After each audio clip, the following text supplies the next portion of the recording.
Welcome to the SIIA webcast today on social media marketing and education. This is Karen Billings, and I am the Vice President of the Education Division here at SIIA, and I'm pleased to welcome you all and introduce the panelists in a moment. A couple of quick announcements so that you get the best from today's webcast. It is going to be recorded. So you will see an AV file and presentation slides on the SIIA Ed Division homepage probably within a few days. That's at least been our track record for getting that done. You can submit questions during this time using the chat feature. It's in the lower left portion of your screen, and you can select someone's name. You can ask questions then of us, and we'll see the question and can make sure that we address it at some point. Because most of you are muted, what we prefer is go ahead and ask the question, and then depending on who the question is directed at, we'll try and get it responded to. And then some other quick information about SIIA initiatives going forward. We've got a member newscast, so if you're a new member or if you have new employees at your company, please sign up for a member webcast. You'll go to the events page to do that. The same thing is true for the member breakfast that we're going to have at the Campus Technology Conference in Boston at the end of the month. There will be an educator feedback forum on open education resources that you might find interesting. If you are local, please join us there. We'll be opening Ed Board nominations and start the election process in late August, so watch your emails if you're an SI member to nominate someone at your company. And then watch for some emails around some of the global initiatives that we're doing. One of them is to host a software pavilion at BET Middle East and BET London. And if you're interested in that, either being there in person or having your products represented, Tasia will be sending out information, and you should be watching for that. Our EdTech Business Forum is at the end of November, always after Thanksgiving, and always at the Princeton Club. There's still room for some steering committee members if you are an SI member.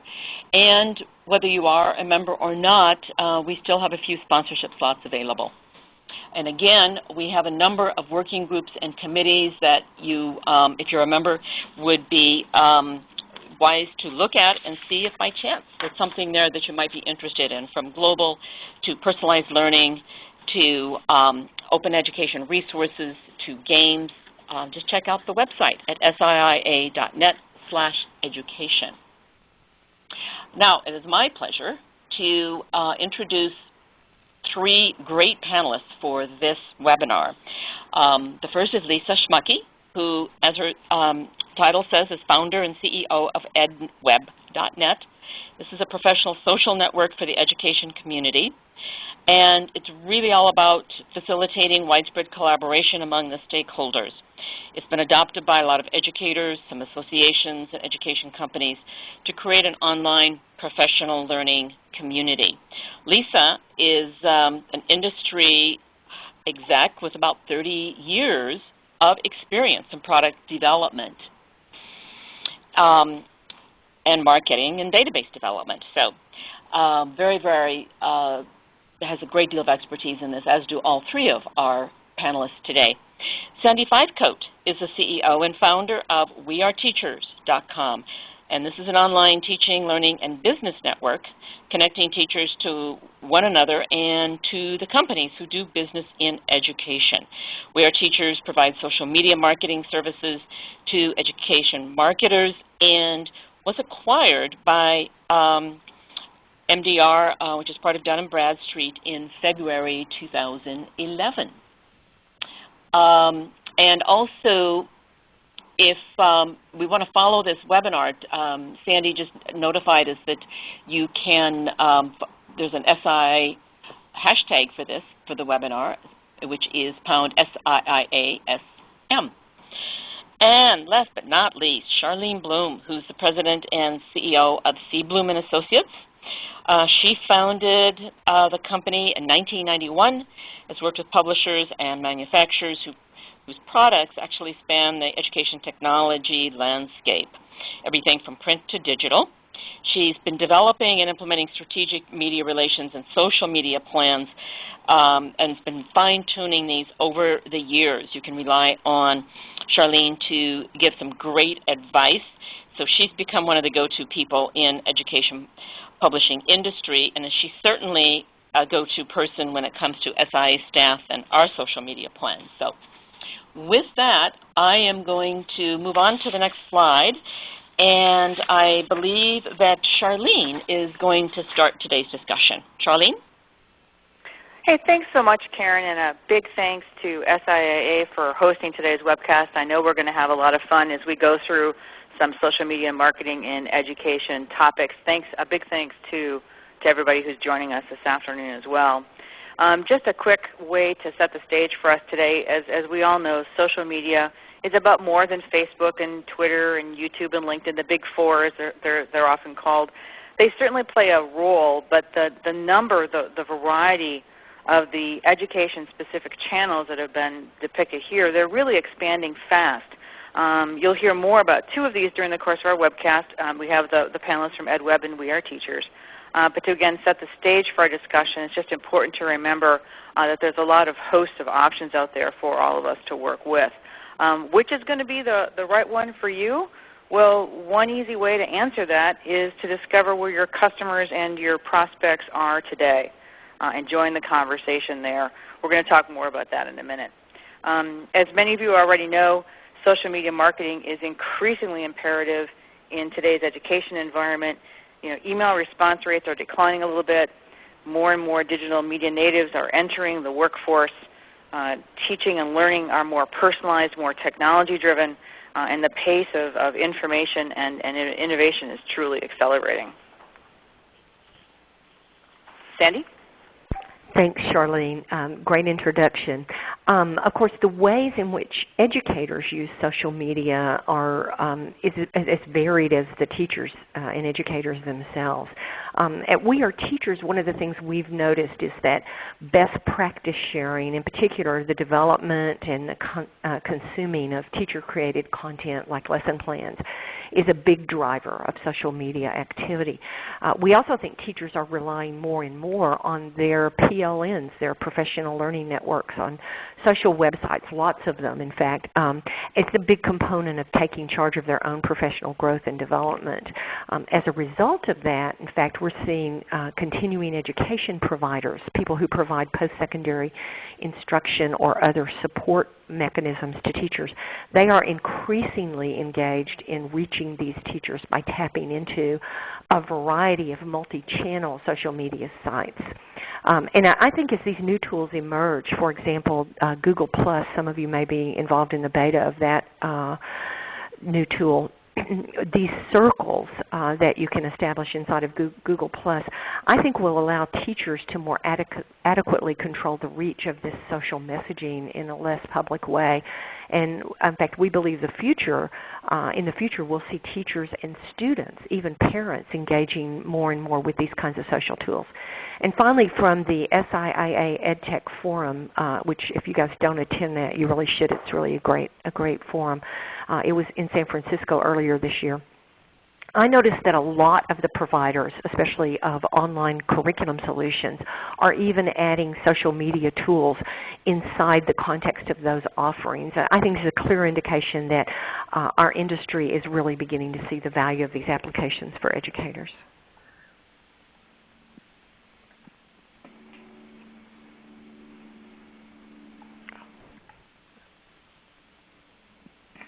Sorry, I think I double-clicked. Okay, just want to make sure my mute button is off. So Charlene and Sandy, it's great to be here on the panel with you, and thank you, Karen. I think what Sandy has begun to touch on is this idea of educators using social media to create professional learning networks. And social networking in education is actually being elevated to sort of a higher purpose. When we think of social media, the first other word that usually comes to mind is marketing. But social media really has a much more profound way of affecting how we relate to our peers, and break out of the silos that we all generally work in, whether you're a classroom teacher in the classroom or a company or an association. So the National Education Technology Plan that came out in final form in November actually included as one of its primary recommendations that educators should use social networks to create professional learning communities, to provide educators with career-long personal learning tools. And this is a way that teachers can begin to share their best practices more effectively so they're not working in silos alone, and that this will elevate their practice. And obviously the result of that is to improve student achievement, which we know is also a major national priority at this time. Social media gives us the power within the education industry to connect with such a wide range of stakeholders. So whether you're an individual educator, a school, a college, an association, or a company, we can all begin to have conversations together. On EdWeb, we create these professional learning communities on topics in education like game-based learning, for example. And all representatives from all of these different communities can come together and talk to each other about what are the new games coming along, what are the best practices, how can we get this integrated more into the classroom to engage the kids. So those kinds of dynamics are things that companies can take hold of and use to help reach out to their constituents.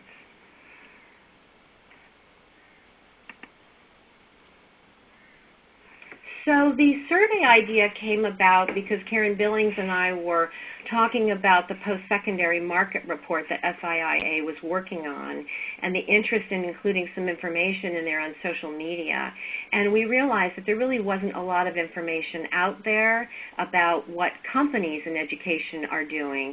EdWeb, we've done some research on this and we know a bit about what educators are doing, but we thought this would be a really good time to go out and do a survey so that members of the industry could benchmark a little bit their practices against what others are doing. We did this in cooperation with MCH Strategic Data, and it was conducted in February of this year, and the survey was sent out to SIIA members, to our EdWeb industry contacts, to MCH Strategic Data clients, and to C.Blohm and associate clients. We received responses from 182 executives, and this is how they broke down by organization type. You can see that most of the responses came from K-12 publishers and also from educational technology digital content publishers. So I think some of this may be reflective of our client and contact lists.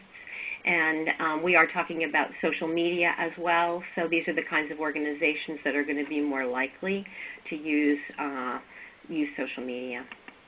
So I'm going to start with the first question that we asked in the survey, which was, does your organization currently use social media to connect with your customers and prospects?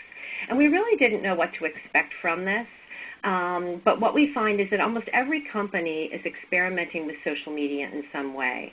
I think that's probably really not a surprise, but it's probably helpful to know that there are 35% of companies who feel that they have a social media strategy and plan, and about another 35% that are using some social media but don't have a clearly defined plan. So together that's about 70% of the market, and you probably want to be somewhere in that spectrum. Others are in the process of developing a plan or testing. Very few are not doing anything at all. And we looked at some of the comments that came through on these questions, and each of these, I think, are indicators of underlying issues. So the first being that, social media is going to be an experiment for a long time, probably forever, because those tools are evolving and changing constantly. So the tools that you're going to use or that your customers are using are going to change. So this is an area where you're constantly going to be experimenting and figuring out what's the right formula for you. You need to very much look at what your customers are using because that's where you want to be. The second comment is something that we see where within organizations now, there's often a debate back and forth within the management of the company about the importance and priority that should be placed on social media. And this comment, talks about the fact that it's sort of the younger members of the organization who are trying to convince the higher-ups. But we've actually seen the opposite happen as well, where often the CEO will get the vision for this and how social media can really help them connect with their customers in a better and richer way. And they'll express sometimes that it's harder for them to get the more junior members of the company on board. And the third comment here reflects sort of what Charlene was talking about before, is that as companies start out and are beginning to experiment, they're really working with sort of the big four, Facebook, Twitter, LinkedIn, and YouTube. But there's a whole other world of social media tools out there, and if nothing else, you want to begin to explore those sites where you find the people who you connect with are participating. Thanks, Lisa. Really great setting the stage for this survey. And again, my thanks to SIIA for sponsoring this kind of data collection. I think it's really important. This part of the survey asks respondents for what they see as the social media effectiveness, what categories. I found it really interesting. Because the question was asked to ascertain what marketers today in education see as most effective, naturally, I don't think it's any surprise that brand awareness followed by loyalty of current customers surfaced as the 1 and 2 areas of effectiveness. But note that not too far behind that is the use of social media to create customer support and support groups in general, and to secure general market knowledge and insights. These are emerging uses of social media, and I think the result of another important trend out there. That is, I think more and more companies are really beginning to integrate social media into their overall business strategy versus isolating social media as a silo or a separate function. So this means that companies are increasingly using social media to address customer support, professional development, 2 areas of growth for social media in the education industry, but also areas where social media can be effective and also reduce cost. There's another key point, however, from this question, I think. Interestingly, there's a new growing segment of social media marketing, namely social lead generation. On this survey, this benefit showed up but near the bottom. But I've seen other surveys outside the education industry where social media lead generation is rapidly growing phenomenon, and one in which many of us in the education industry are beginning to watch that carefully. For example, another report I would refer to the listeners here if you're interested is in the 2011 Social Media Marketing Industry Report from Michael Stelzner's work, and I really like his stuff if you guys want to know a real expert outside of education and social media. His work showed social lead gen as one of the primary benefits. In fact, over 50% of respondents listed that as the benefit they were looking for. And in another survey from HubSpot, 61% of the surveyed marketers indicated social lead gen was an area that they were looking for and justification for the spend on social media marketing in general. So this notion of the benefits of social media marketing is evolving, and it's something that this survey is informing us a lot about. It's something that I hope SIA continues to do this kind of work so that we can continue to learn from these kinds of shifts of value proposition for social media. The next area was the area of comments that we got from this particular question. I love these comments. The first one, obviously, product development gets high marks here. I think those companies who are using social media to inform product development are really smart and can save a lot of money and a lot of energy to get products to market that really reflect the needs of their audience. But also note that the second comment indicates a real value for all of these areas. Another indication to me that social media is becoming more integrated, less of a silo. Marketers are really beginning to see the benefit across all segments of their business. And finally, this last comment should be the absolute mantra of all social media marketing. Namely, it's a dialogue, not a soliloquy. I don't know who gave us this comment, but I'm totally stealing that phrase. That conversation, by the way, together with associated programs to generate content, for example, also must really add value to the education group that you want to reach. Otherwise, trust me, the message will not be heard. Social media listeners are very discriminating, and they can also be very vocal. If the content is really perceived as valuable, it will absolutely have a viral reach. If it's not, it will either be ignored or the viral reach may be negative to your brand. Let's go on. I think, Charlene, you were going to cover this part? That's right. Thanks so much, you guys. Doing a great job. I love this result. I think it's terrific because it really gets back to the question of how you define social media. Webinars may not be top of mind for all of us, but again, look at that statistic. Almost half of us were using webinars in some way among the survey respondents. Webinars in education, that makes a lot of sense because they're really sort of brief teaching, learning, and sharing opportunities. But I think the reason that they came out on top here is because we have that ability to incorporate live video and live chat, and then webinars can really become sort of a social event. They're terrific because they can be archived and viewed later, just like we're doing today. They can be viewed again and again if you want to repeat something to reinforce a point. They've got a longer shelf life, really. So it's, again, not a surprise that nearly half of the respondents indicated that they thought that webinars were not only being used but were effective. And then that was followed by Facebook, LinkedIn, YouTube, Twitter, again, those big four.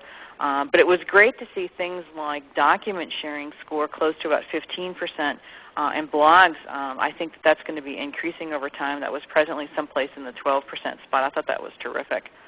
One quick thought, and I kind of wanted to go through these responses. You guys can see all of that, but I thought that it would be helpful to spend a second talking about something that we've spent a second on earlier, and that is that social media really cries out for content. So since half of us apparently have created webinars, let's talk about what we can do with that content for a minute. So we want to share information about the webinar on your Facebook page. We want to invite attendees. We want to acknowledge that we've posted the archive. You can put the archive version on your website. You can put that up on your YouTube channel as well. Continuing down the list, you want to feature the webinar perhaps in a series of tweets, again, to invite people, to let them know that the archived version is out there. Share some fact or statistic that was shared during the webinar itself. Continuing down on the document sharing slide, your slide deck from your webinar, that'd be terrific to post up to SlideShare. In fact, just going down one more, the slides in your slide deck, that could be, each of those slides could be the focus of a blog post. You could probably, in fact, create an entire series of posts based on the content that you're doing in your webinars. Sometimes we've seen people take the references, the resources, the citations from their webinars and turn that into a social bookmarking list so that learning of the citations that we have for the various things that we've included, those would be easy to find after the fact. Once in a while we've seen people take the archived version of a webinar and optimize that in some way for viewing on a mobile device so that they have content to share in those kinds of communities. Any images, any infographics like the charts that we're using here today, those are great infographics to load into Flickr. Sometimes we've seen once or twice people take their webinars and turn those into podcast versions. The music sharing capability, I haven't thought of one just yet for the webinar series, but apparently that's not exactly hugely popular just yet. One last thought, just again because we're trying to integrate across as many channels here as we can, don't forget to update your online speakers bureau, the list that you keep online of the presentations that you've given.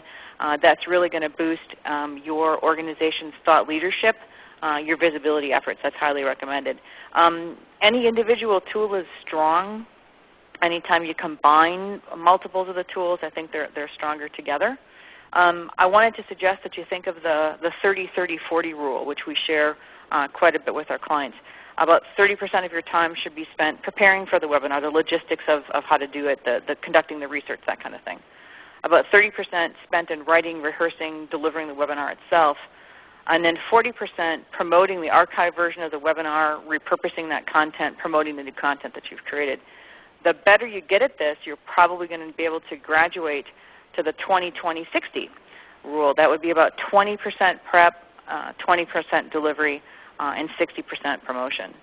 Back to the tools for a minute. YouTube and Facebook are blocked in some schools, and we're going to cover that comment in a minute. But there really are, again, a host of alternatives out there for K-12 marketers. That blocking isn't really as much of an issue in the higher ed space, so the channel set is likely different for post-secondary marketers. The last thing I would say is just be nimble, be quick. The mix of tools that you're using today can and will change. New tools are getting created on a regular basis. Sandy, I loved your reference to Chrome Plus. You want to add in the new tools that think are going to work for your firm, and then perhaps think of taking a few out of the mix. The comments, just a couple quick to highlight that came in from the respondents. The online user communities, I think that's a great addition to the toolkit. I like those. I think that they are great, particularly for product development sorts of questions, because you've got the folks right there to help you. Not permitted to access Facebook and Twitter and your corporate network. I can only hope that whoever shared that comment, that they've opened up Facebook and Twitter to at least the folks on their team who are responsible for their social media marketing. And the last comment I thought was just spot on. YouTube is blocked in some schools, but there are, again, lots and lots of alternatives out there that can be used in the school market. So I thought that was just a terrific comment. Lisa?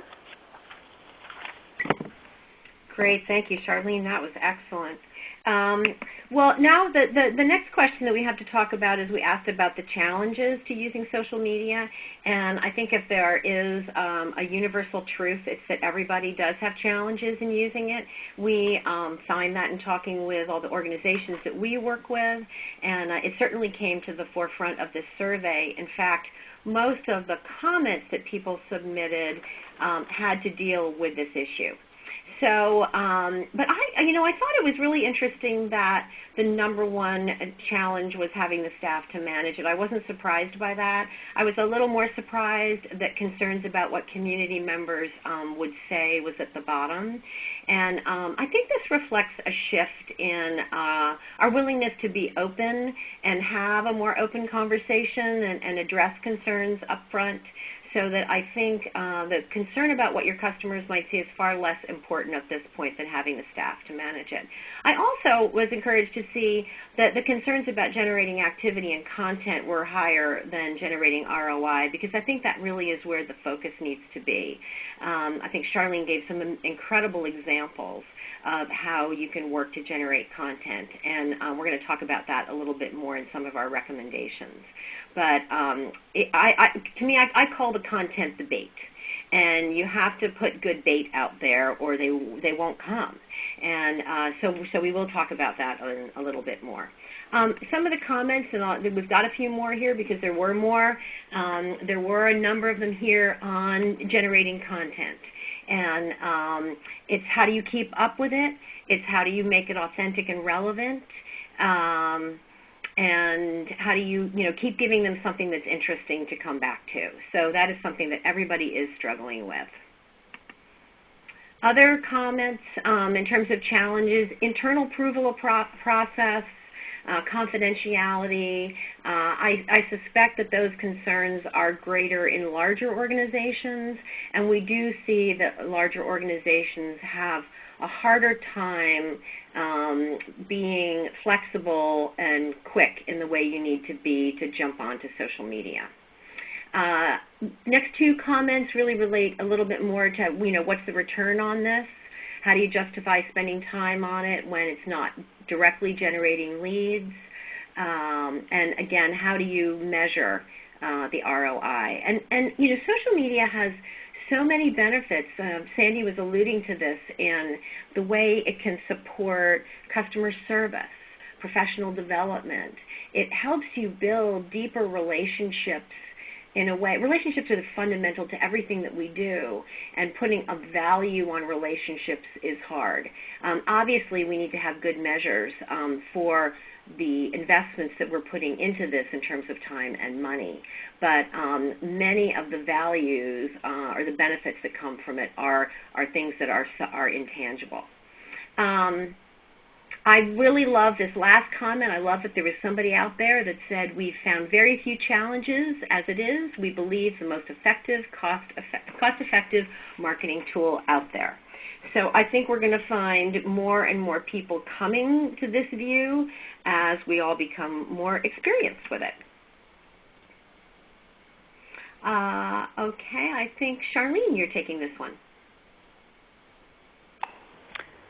Thanks so much, Lisa. We get asked this question pretty much every day. What's the right set of tools? And the answer is, to a large measure, it depends.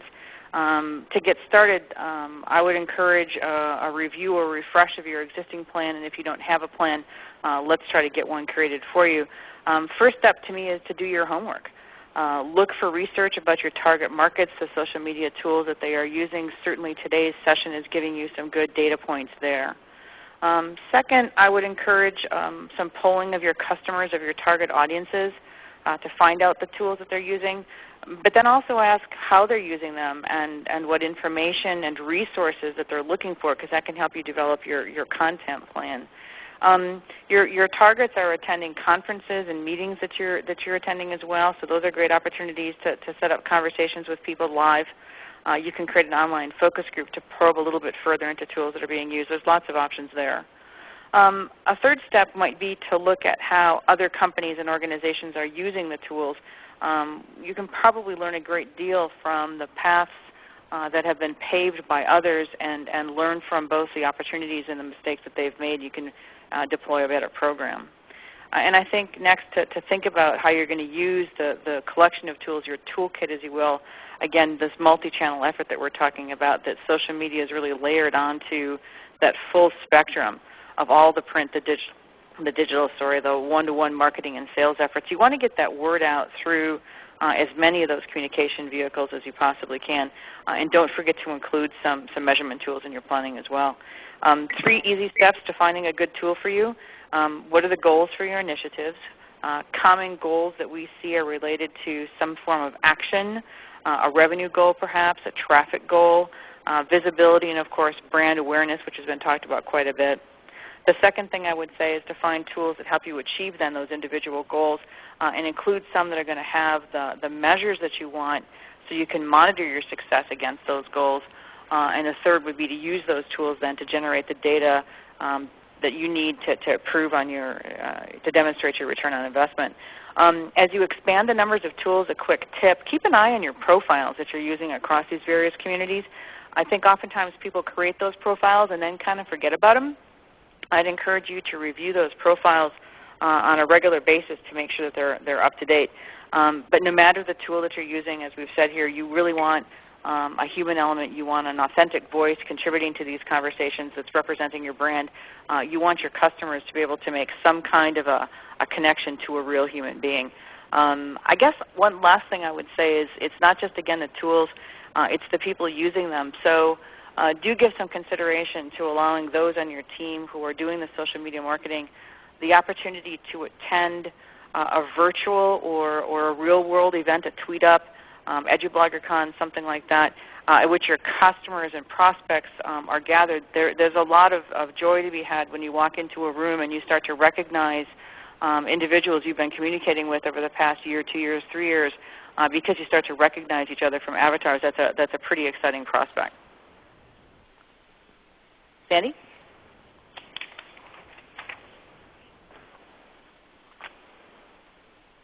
So this is Lisa. I think I'm just going to kick this off, but then I think the 3 of us are going to give you some suggestions here on creating valuable content. And you know, one of the things I always suggest to people for the work that we do, which is sort of focused on this concept of creating a professional learning community with social media with your customers, is, let's pretend you've been asked to be a speaker or a moderator on a panel at a major education conference that is at the core of what your business is about. Think about how you would prepare your remarks or your presentation for that and what you would talk about. And that's where you're not going to be selling. You're not going to be talking first and foremost about your products. You're going to be talking about the issues that underlie your business. You want to find that common core of information where, like at a trade show, when you're in a conversation with a teacher, what are the underlying issues in education that you're going to talk about with that potential customer? And I always say, look at your assets, mine what you're already creating, because repurposing something that you already have is a lot easier than starting something from scratch. So as Charlene pointed out on the list of tools that people are using, how high up webinars are on that list. Look at your webinars. Many companies are doing webinars now. If they're really content-based, maybe you've got some experts who are preparing them for you. You can wrap community around them. That's actually the model we do on EdWeb. We create ongoing webinar series linked to communities so that people can have real-time engagement, and then they can have the asynchronous online engagement, and it keeps everybody connected. They get to know each other better, and they really begin to feel part of something. But other content that you might have, e-newsletters, blogs that you're doing, do you create lesson plans for teachers? I'm sure you all have case studies, white papers. Any of that information can be organized and put into, disseminated through your social media channels. If you don't have content, let's say for whatever reason you don't, you can always hire experts to present programs. We like to recommend doing it with a focus on professional development. So you can use the Web 2.0 tools that are out there are just great for creating an online professional development program to support your market. And then the third way is you can ask your customers to provide content to you. You can use contests or grant offers or things like that and have them provide you with content which you can then help spread to the other members of the community. So those are a few of my suggestions, but I know Sandy's got a lot of ideas for this as well. So Sandy, would you like to suggest some of the ways that you would recommend doing this? Sure. I think the three that you have here listed are outstanding, Lisa, so thanks. At WeAreTeachers, we also do a lot of sponsored podcasts so this notion of industry experts, content around those experts, and these can be quite simply done with online interviews and other kinds of technology tools out there. Key is to be sure that the content that gets created has a very high interest and high value to the audience that you expect to reach, and two, has a long shelf life, that is, has some kind of way to be repurposed or reused, and has enough content value that it can be used over time. Another thing to keep in mind is that the real holy grail, of course, of social media content is that which comes from end users. So this notion of getting content, we happen to have a business model that relies heavily on sponsored grants and other kinds of promotions that encourage our users and the teachers in our community to respond with content that's then valued by others in the community. But other things that can work have to do with responses to surveys or interesting forums that get posted. Whatever you can do to generate activity so that the content comes from users and not just from your company is a really good idea and something that we really encourage you to consider. The other thing is be sure that the format of that content is available in a way that doesn't depend on just one place. It shouldn't be something that lives on one website, but it should be something that can be promoted to multiple channels. From the very first slide you saw from Charlene, you begin to get a sense of just how many channels are out there. The extent to which the content that gets created from a given program can be cross-promoted to multiple places will really increase the value, the reach, and also your return on investment, and reduce the cost and the energy that it takes to get this content out there. Charlene, did you have any other comments about content? Well, just one, and that is that sometimes I think people work really hard to create content that they're pushing out, and sometimes I think there was a line in one of the other comments in the report. I really like this line. Social media requires that you give in order to receive. And I think that that's so true here. One thing to think about is that there's actually a fairly easy step that we haven't talked about a great deal, and that's just simply that sometimes your contribution, your content doesn't reside in your own communities. It's that you are a member of a larger community, and so you share in other places. So think about articles that you've seen, blog posts that you enjoy, that it's possible to comment there. Thank the person for the post. They might be commenting or writing about a trend line that's very important to your business sector, so thank them for their interest in that sector. Contribute to that dialogue by adding a link or something perhaps that you have indeed written to help draw attention to the content that you have created.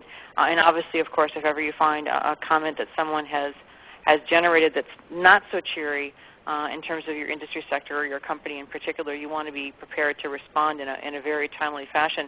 That's actually not a bad strategy and a place for folks to learn how to experiment a little bit, get in the habit of responding quickly and get in the habit of responding in those kinds of communities so that you don't have to run to corporate, that you don't have to run through legal for every single response that you would post out. I think those are just some quick points that I would add to that. Boy, those are great comments, Charlene. And we have kind of a saying that when we work with customers, we try to say to them as often as we can, don't spend your entire day on your own website. You need to go where customers are. That's why this multi-channel strategy is so critically important. It's no longer the case that you want to drive traffic to you. You have to drive yourself to that traffic and to that conversation. That's really a critical key point. Let me move on with a recommendation in terms of return on investment. One thing that's important, I think, to understand in this first comment, it's quite hard to measure return on investment if your only objective is branding. And while branding is really important to business success, we always recommend that you also consider straightforward things like lead gen as a way to determine the success of your social media programs. In fact, in general, you probably already know what metrics your company cares about and what metrics are already in place. Most likely your company cares about things like revenue, qualified leads, customer satisfaction, customer retention, repeat sales, reference sites. So rather than establishing specific ROI metrics around social media per se, I really recommend you work backwards from the measures you already have in place in your business and have an open discussion in your organization about how a social media component might help you drive to better metrics across your entire business plan. The second recommendation that we've included here is to be sure and include a way to augment your e-database at every opportunity. When you engage in social media campaigns, don't just do a program and then drop that engagement. At every level, give your audience an opportunity to opt in for more information, to follow you on Twitter, to like you on Facebook, to subscribe to your e-newsletter, or to participate in some kind of follow-on program. The beauty of social media is that you can use it to develop a longer-term relationship with your customers, not just a one-time offer. And then finally, social media is one of those multiple channels inside of marketing, and also even inside of social media there are multiple channels. So this means that when you run a purposeful campaign or a program, you can really increase your ROI by repurposing that content, as we've talked about before, across multiple channels. Use syndication, RSS feeds, Facebook likes, any tool you can think of to maximize those campaigns and your brand's exposure, and then measure how you are doing with repurposing that content as a part of your ROI analysis.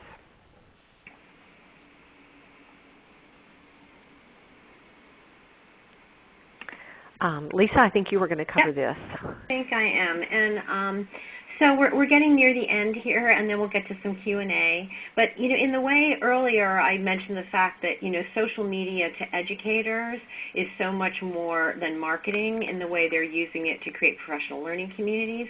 As a company, the same thing applies. Social media is really so much more than about marketing.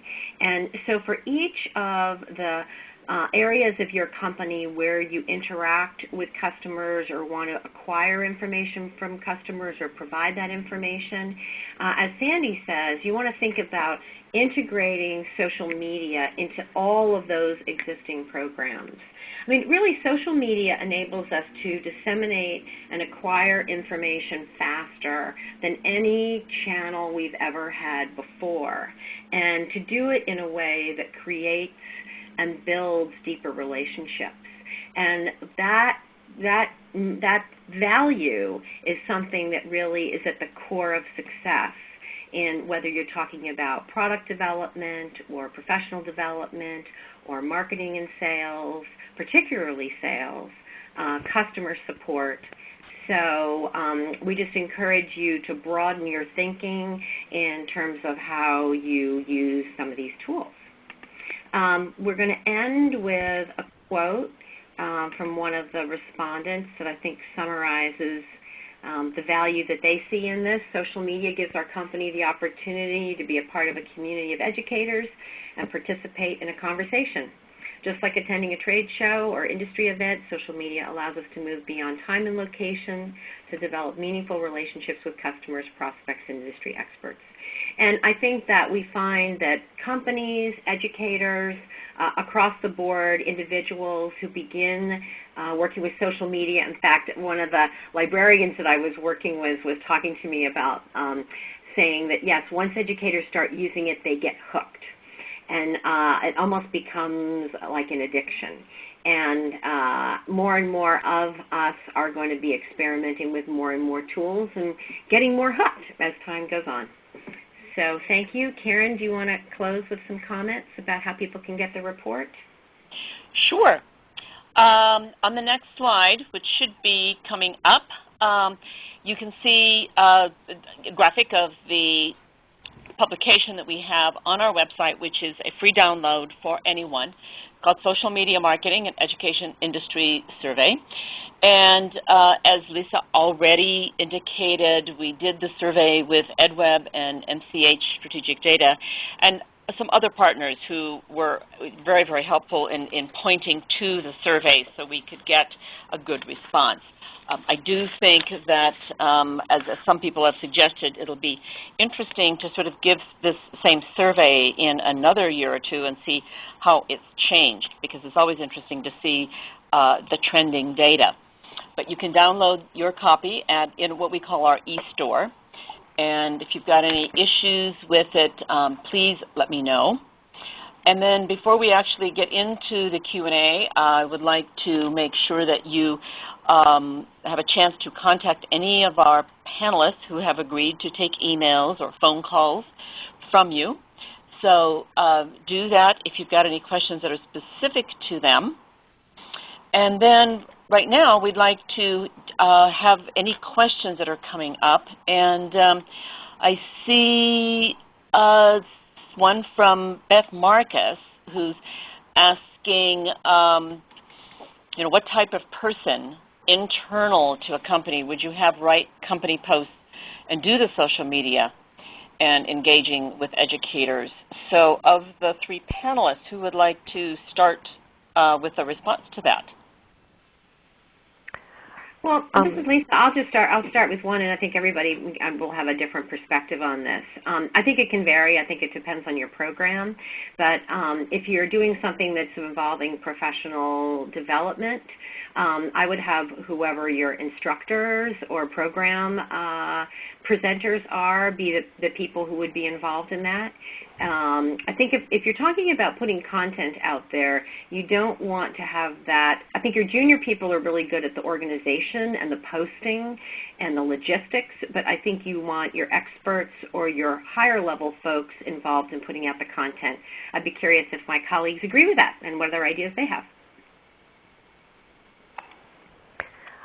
This is Sandy. Yeah, this is Sandy. I'll make a stab at it. I think it's critical to have one person or a group of people be sort of the lead in organizing your social media strategy and own the responsibility for keeping up with changes and trends.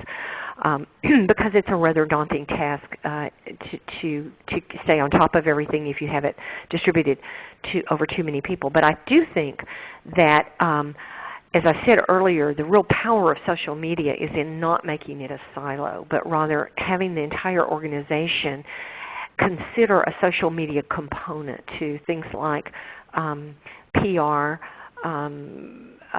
customer support, professional development, trade show strategy should have a social component.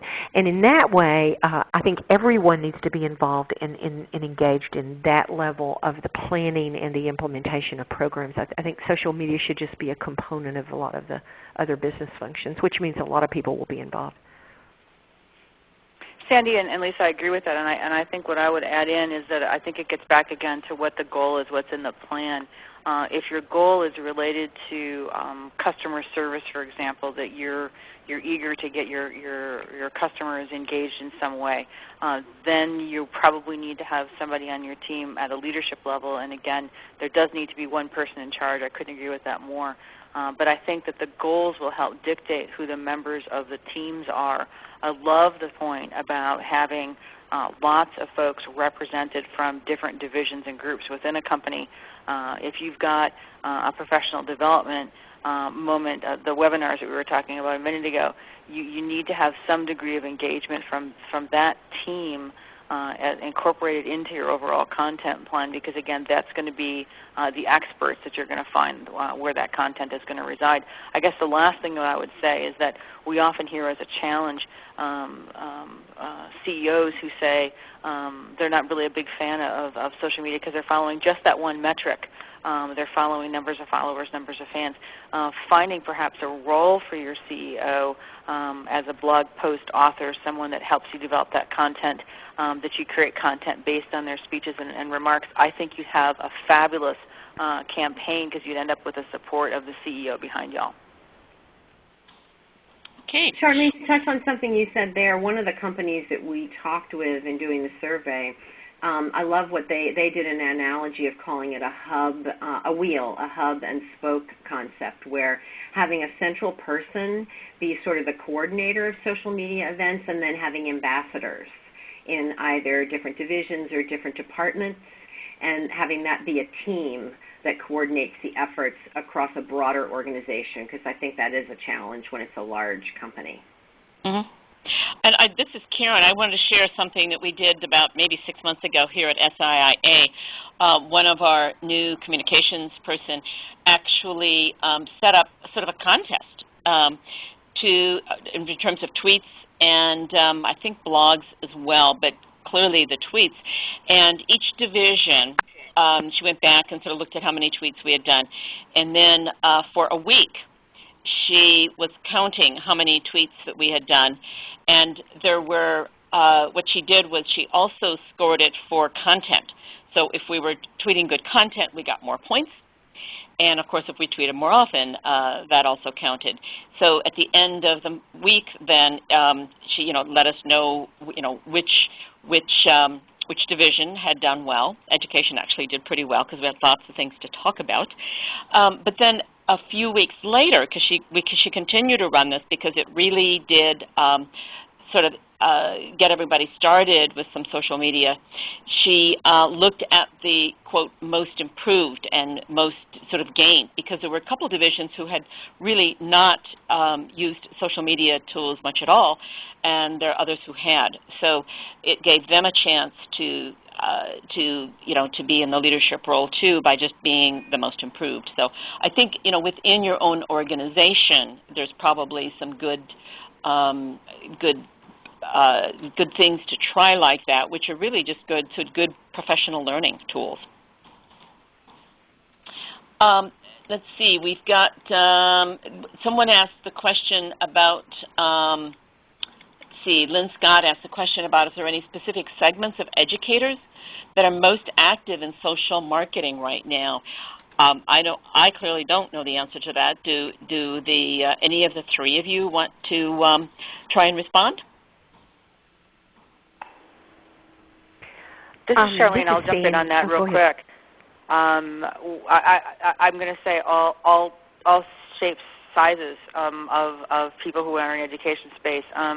Teachers are amazingly active. They're amazingly active sometimes at night, not necessarily at school. Administrators form clusters of fellow administrators. It's really about the personal learning network that they're the most interested in, and they're going to glom on to the tools that they have there. So I think it's important to remember again that sometimes that group that you're trying to seek, Illinois principals, may not be very large, but they're gathered and you just have to do your homework to find them. I'm going to say that that's pretty much across the board. You're going to find success stories at all levels. Yeah, I would agree with that, Charlene. The only we do find ed tech directors, of course, extremely active in social media because they're more active with technology in general. But interestingly, teachers are extremely active in social media. In fact, we just talked to a client this morning, as one of our partners, who said they were amazed at how many actual teachers were Facebook fans of theirs, even though they don't really sell to teachers. They sell to administrators. But because the teachers who utilize their products are so engaged with the product itself, they're the ones who want to share best practices, who want to talk to the company, who want to have that discussion. So I think it is, though, across the board. The key is to have relevant content and join in make relevant and meaningful contributions in whatever channel or network you're trying that you're reaching out there in. And I think you'll find the audience will find you if that content is relevant. Another way to also find the right audience is, I want to tap onto something Charlene said earlier, and that is go to some of the people who are active bloggers in your thought leadership space. Respond to good content. In other words, you don't always have to create good content. If you can engage and respond to good content that's out there, you can begin to find the people who are most amenable and who are most likely to respond to your messaging. Karen, I'll say that in the work that we do with EdWeb, we do see some differences between segments of educators. We began developing professional learning communities online with librarians because we saw that they were actually joining the site faster than any other segment of the K-12 education community, and we also saw that they were spontaneously generating conversations at a higher rate. So we started a program for them that's been, really very successful. Another group that's just been phenomenal has been teachers who are working with students with autism. And I think anybody knows these days that that's such a challenge in education these days because there are so many students with autism who need to spend some part of their day in a mainstream classroom, and those teachers receive no training. So I think it's a combination of, I agree that any educators are willing to, are interested in being part of professional learning communities, but you want to have the combination of topic that engages them, that's sort of the secret sauce that really makes it work. Thank you. We're cognizant of time, and we've run out of time. We still have some good questions, but we will be responding to them. Please know that these questions are important, and we'll get the information out to you in one form or another. We really appreciate the time that you spent and the questions that you posed, and of course, we most appreciate those of us at SIA, the three great presenters we had today. So, not only are they good panelists, they're great SIA members, they're great contributors, whether it comes to being on panels face-to-face at our conferences or in situations like this. The one announcement I have very quickly is that TCOA will be sending out a very short but very important post-webcast survey. And we really do like to know what it was that you liked, what we can do to improve it. My sense is that if not before, we will have another webcast a year from now looking at different results. We may actually try and do something that maybe gets down to the nitty-gritty of some of the actual marketing tools and the specifics, because it's easy to talk about what works, but how to do it is always important. So thank you again. This is Karen Billings from SIIA, and we really appreciate your time. Thank you. Ladies and gentlemen, that does conclude the conference call for today. We thank you all for your participation and ask that you please disconnect. Thank you once again. Have a wonderful day.